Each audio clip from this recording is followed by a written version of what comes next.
सुप्रभातम सुप्रभातम सुप्रभातम। आज की ताजा खबर में आप सभी का बहुत बहुत बहुत स्वागत है। वर्ल्ड इकोनॉमी के साथ ही इस एपिसोड की शुरुआत आज हम यहाँ पे करने वाले हैं दोस्तों। वर्ल्ड इकोनॉमी में यूएस एंड ईरान का जो वॉर है या फिर जो इन वे कॉन्फ्लिक्ट है वो फिर से एक बार बढ़ रहा है। एंड उसी का नतीजा ये हुआ कि स्ट्रेट ऑफ होर्मुज को ईरान की तरफ से, मतलब ईरान के कहने से, ईरान का ये कहना है कि स्ट्रेट ऑफ होर्मुज अब कंप्लीटली बंद है for commercial usage and all those things.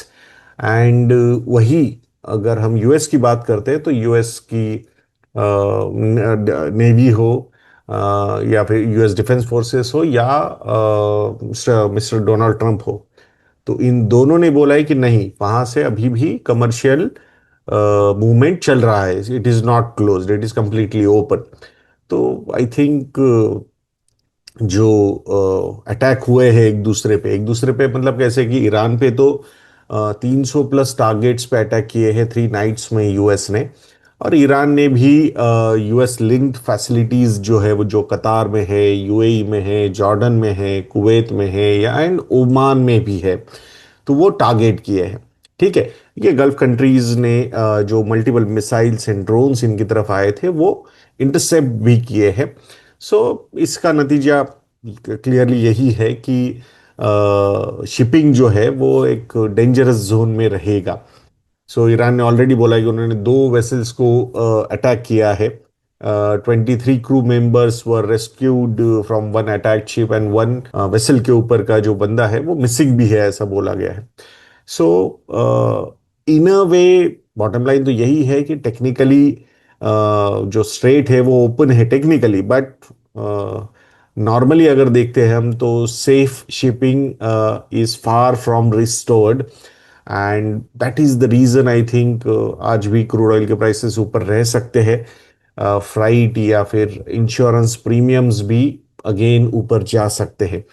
तो 20% of the global oil and LNG shipments straight of Hormuz के थ्रू पास होते हैं।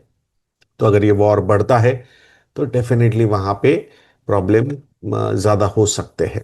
मेरीटाइम एजेंसी जेएमआईसी जो है उनका कहना है कि एटलीस्ट वन मेजर लेन जो है इस स्ट्रेट ऑफ हॉर्मुज की वो ऑपरेशनली रही है डिस्पाइट ईरान डिक्लेरेशन।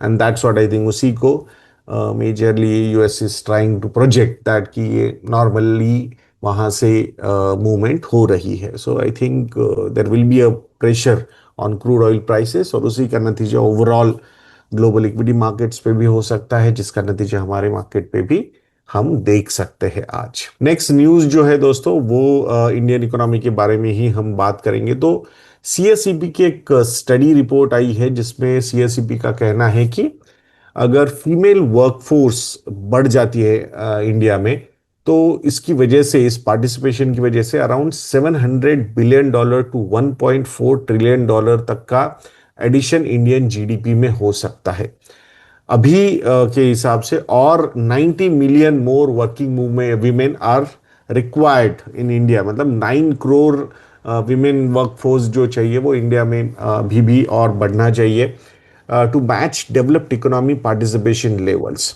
तो raising female participation to around 50 to 54% could add $736 billion at current productivity, मतलब करंट जो लेवल है विच इज अराउंड 34%, तो वहां से और 50% बढ़ाना है, मतलब अराउंड 51-52% तक का ओवरऑल एलोकेशन होना चाहिए।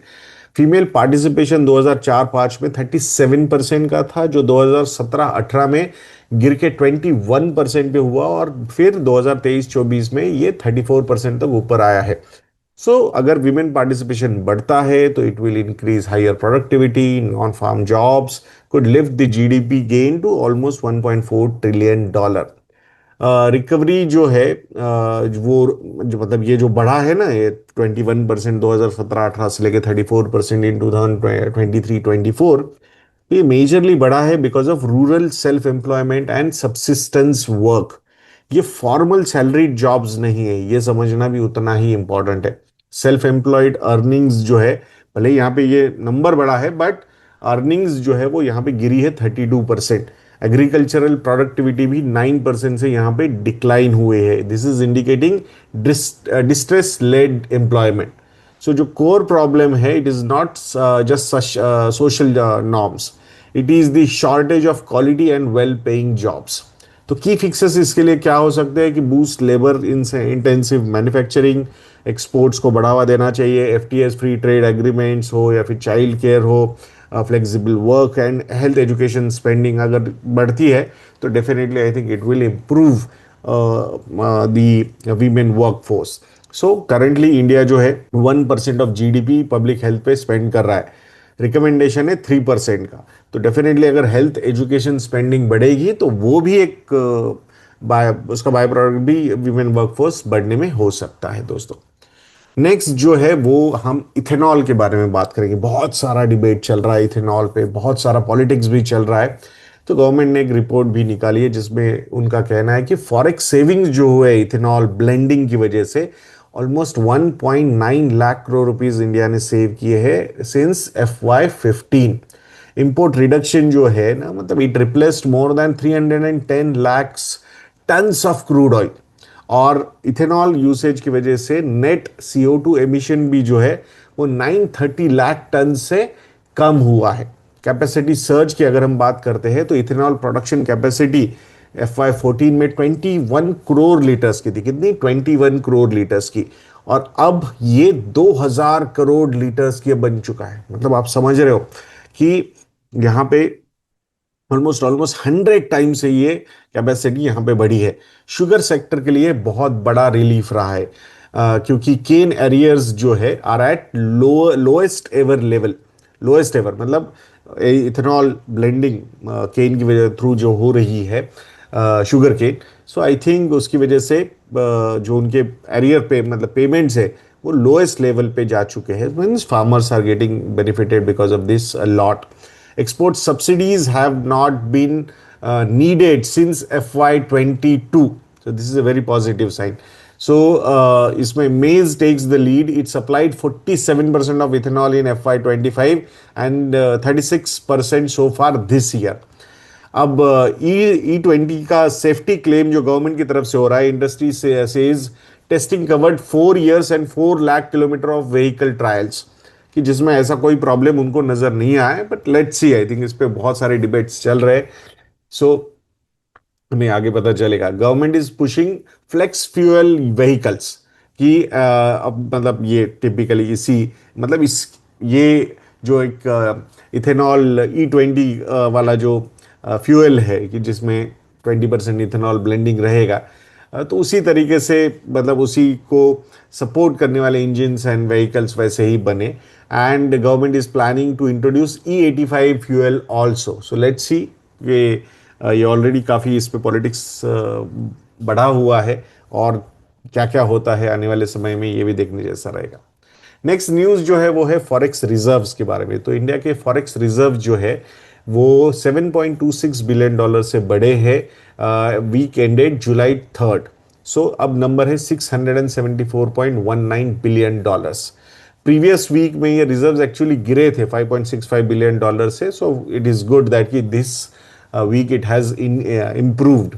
और द बेस्ट पार्ट इज कि यहाँ पे जो फॉरेक्स करेंसी एसेट्स है वो बढ़े हैं $4.51 बिलियन से। $4.51 billion and the number is at $545.58 billion. Gold reserves भी $2.67 बिलियन से बढ़े हैं and the number is at $105.21 billion. हमारा जो हाईएस्ट लेवल था फॉरेक्स रिजर्व्स का वो था $728.49 बिलियन। तो उसके कंपैरिजन में we are still down by $54.3 billion. ठीक है। So I think bottom line यही है कि अभी ये जो FCNR-B का भी एक जो डिपॉजिट फैसिलिटी जो गवर्नमेंट या RBI ने अलाउ की है, तो उसमें भी अच्छा खासा फॉरेक्स रिजर्व्स हम कलेक्ट कर सकते हैं। 3 4 5 साल के FCNR-B डिपॉजिट्स यहाँ पे इंट्रोड्यूस हो रहे डिफरेंट बैंक्स में।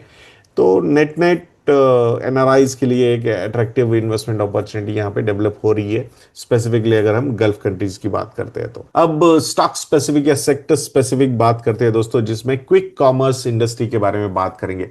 सो एक पॉजिटिव न्यूज़ ये है क्विक कॉमर्स इंडस्ट्री की, कि क्विक कॉमर्स फर्म्स जो है ना, वो fruits and vegetables directly farmers से सोर्स कर रहे हैं, और इसकी वजह से मल्टीपल इंटरमीडियरीज जो है, मिडिल मैन जो है वो निकल रहे हैं। सो इसका नतीजा ये हो रहा है कि farmers are getting benefited from better price realisation and assured demand and faster payments.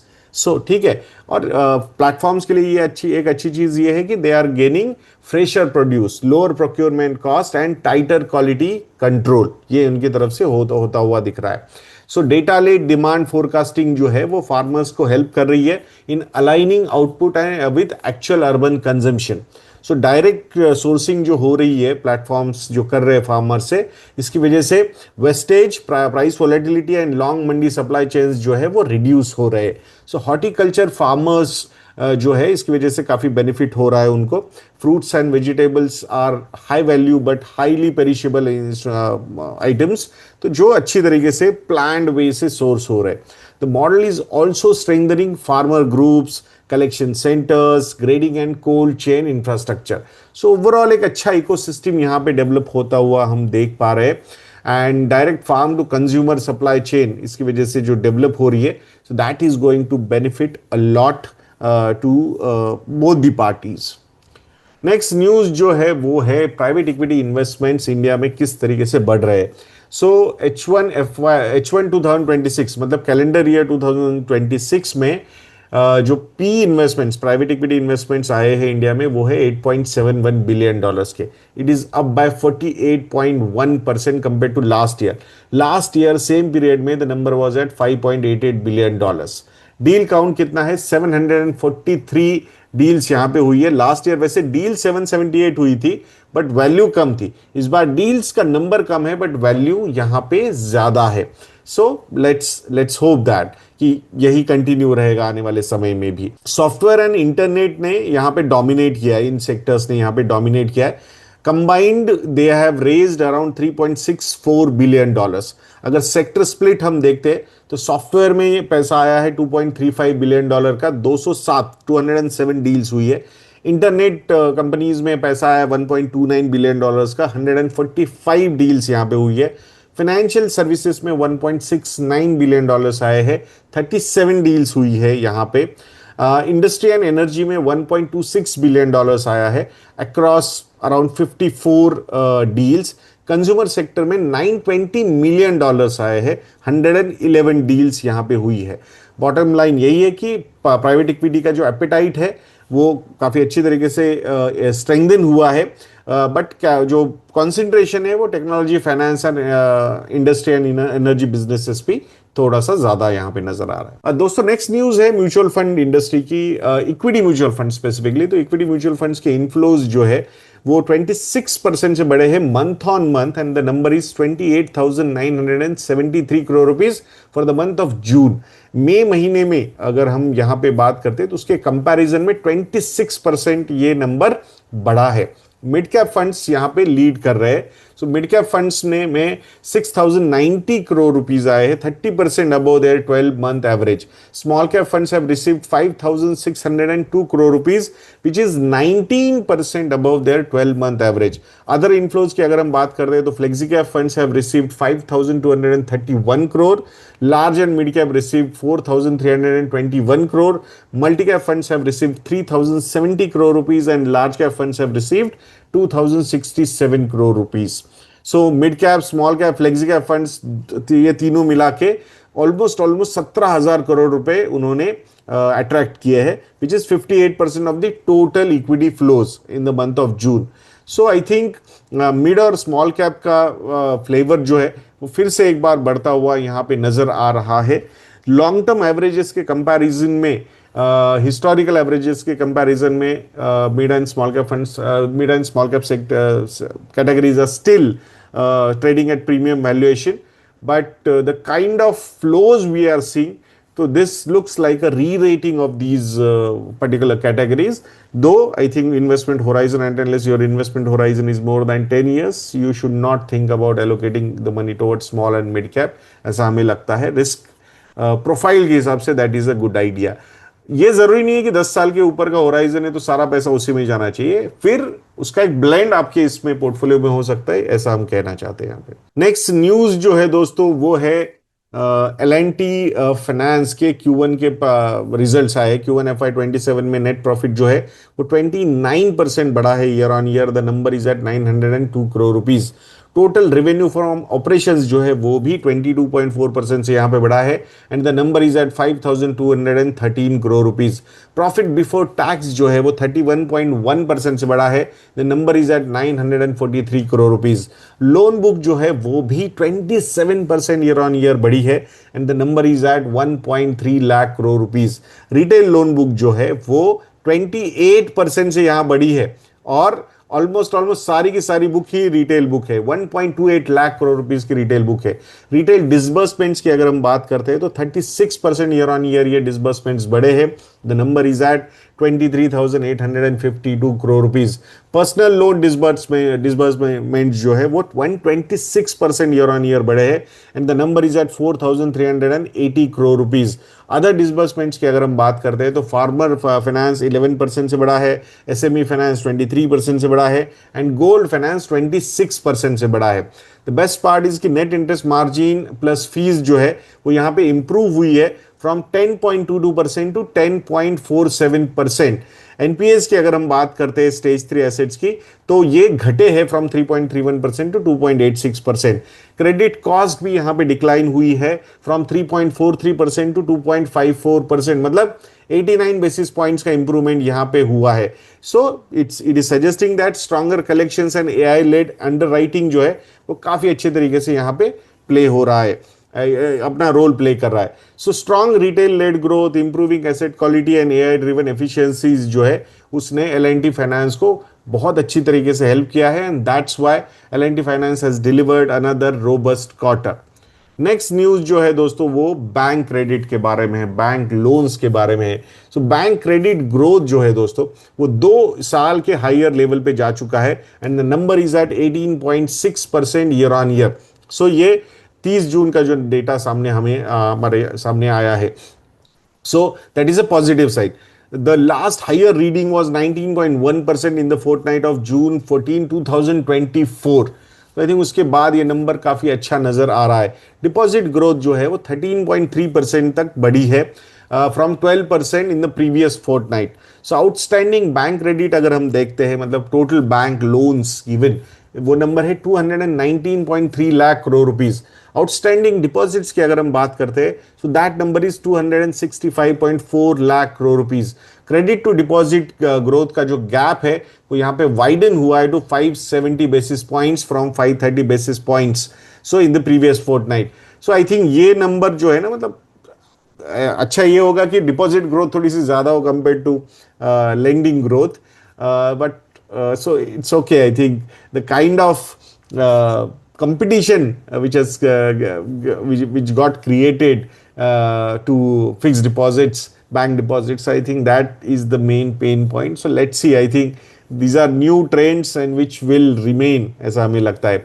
FY27 to date की अगर हम बात करते हैं तो credit has grown by almost 2.7% while deposits have grown by 1.2%। ये absolute numbers है। सो स्ट्रॉन्ग लोन डिमांड जो है वो कंज्यूमर से भी आई है और कॉर्पोरेट से भी आई है। So companies shifting borrowing from bond market to banks as bond yields have increased. So अब देखते हैं कि ये कैसे प्ले आउट होता है। हायर डिपॉजिट ग्रोथ जो है was aided by strong inflows into FCNR-B deposits, और आने वाले समय में तो ये नंबर और ज्यादा भी यहाँ पे बढ़ सकता है। द एक्सपेक्टेशंस आर कि ओवरऑल FCNR-B में अराउंड 75 to 100 बिलियन डॉलर तक भी फ्लोज आ सकते हैं। So I think that will improve the overall deposits of these bank. So let's see क्या क्या होता है यहाँ पे। So overall I think credit growth अच्छा होना ये बहुत पॉजिटिव साइन है for the economy. So because we have seen that कि जब क्रेडिट ग्रोथ आती है तो उसके बाद आई थिंक सारे sectors will start, and the best part is की कॉर्पोरेट लेंडिंग भी बढ़ी है, तो it is good for the economy when the corporate lending increases.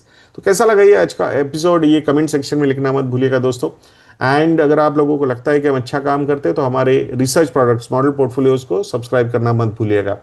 हमने ग्लोबल पोर्टफोलियोज भी लॉन्च किए हैं, तो वो भी आप हमारी वेबसाइट पे चेक कर सकते हो। तो नेक्स्ट वीडियो तक के लिए मुझे आज्ञा दीजिए दोस्तों। जय हिंद।